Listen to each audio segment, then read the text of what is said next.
What's up YouTube, Playmatter here, bringing you a brand new segment called Yu-Gi-Oh! Rulings for you. It's just going to consist of rulings that pop up based on the new format, based on new cards coming out, and based on rulings that come up at tournaments, and trying to bring you the most up-to-date, judge-ruled rulings for this coming format. Now most of it's common sense with problem-solving card text.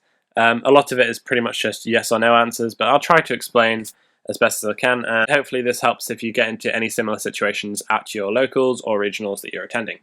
Okay, so firstly, I just wanted to clear up with breakthrough skill.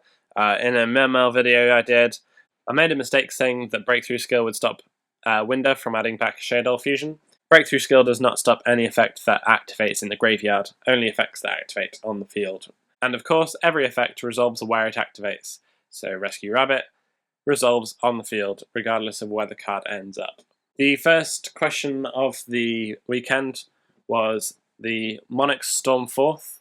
Once during this turn, if you attribute a monster or monsters you control for a tribute summon, you contribute one monster your opponent controls as if you controlled it. You can only activate the Monarchs Storm Forth per turn. During the turn that you activate this card, you cannot special summon monsters from the extra deck. Okay, so the question was that do you or your opponent have to control monsters to activate or resolve this effect? The answer is no. There is no text before a colon, meaning there is no condition. I paraphrase here, but a quote from the email from Yugioh Rulings is that you can use this card any other time that you can use any quick play spell card, and there are no conditions that have to be fulfilled before you can activate or resolve this card.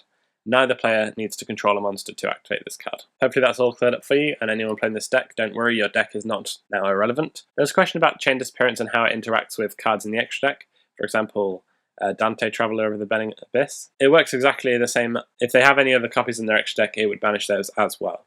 That's all for that question. We had another question as to Flying C and Maxx. If your opponent is already under Maxx and they then special summon a monster, you haven't got Flying C in your hand, but you then draw Flying C, can you then special summon Flying C to your opponent's side of the field? The answer is yes, you can. Drawing from Maxx does not start a chain, and you can activate Flying C. The next question was Satellarknight Altair. For anyone who hasn't yet read this card, if this card is summoned, you can target one Tellarknight monster in your graveyard except Satellarknight Altair, special summon that monster in defense position, but monsters you control cannot attack for the rest of the turn except Tellarknight monsters. You can only use this effect of Satellarknight Altair once per turn. The condition does not go into effect due to the effect being negated.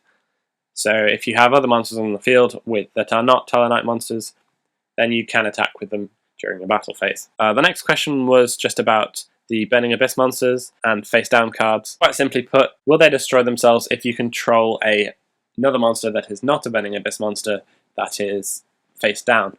No, if it's face down, the Bending Abyss monsters will not destroy themselves until the card is in public knowledge. The next question is just another simple one about Shaddoll Fusion. If the activation of Shaddoll Fusion is negated, can you activate another Shaddoll Fusion? It says you can only activate one Shaddoll Fusion per turn on the bottom of the card. If Shaddoll Fusion has its activation negated by Solemn Warning, for example, then you can activate another one that turn, because it does not count as being activated. Which brings us nicely to the question about the flip effects of Shaddoll monsters. Now in the past, depending on how long you've been playing, you should know that almost all flip effect monsters are mandatory effects. However, this is the first archetype to have entirely optional flip effects, so you can choose not to activate them. For example, if they're going to be flipped and destroyed by a card effect in the same turn, and you specifically want to activate one effect and not the other, you can choose not to activate their flip effects. The next question is about Debunk and the Zing monsters, and what happens if you activate the effect of a Zing monster, Zing Creation, and or the Zing Unleashed. Basically, these simultaneous effects go on one chain, not on separate chains, and as they're simultaneous, you can build a chain as you like, meaning that you can make your Zing monster Chainlink 1 and Chainlink 2 be your Creation and or Unleashed. This means that Debunk cannot negate the Zing monster because it's not the last thing on the chain, meaning you cannot respond to it. We had another question about what happens to monsters that are unaffected by spell or trap cards, and can they be used as fusion materials? The answer is basically no. All fusion cards are spell cards that are affecting the monsters by using them as fusion materials, usually by sending them to the grave, so you cannot super poly or Shaddoll fusion with monsters that are not affected by spells or traps this turn. And the last question was, can you breakthrough skill dark monsters on the field if there is already a face-up Shadow Imprisoning Mirror? The answer is yes. Shadow Imprisoning Mirror doesn't negate any ignition or trigger effects until after they are activated. So yes, you can break through skill, for example, a Winder, whilst there is a Shadow Imprisoning Mirror on the field. If you have any interesting card rulings that come up at your tournaments, or any questions, please ask in the comments below. This is the new segment, I hope you've liked it, and I'll probably be doing it about once a week on the Monday or Tuesday after I have heard back from all the events of the weekend. Thanks for watching, please subscribe to my channel, and please give this video a great big thumbs up. That's it from me, have a nice day, Playmatter signing out.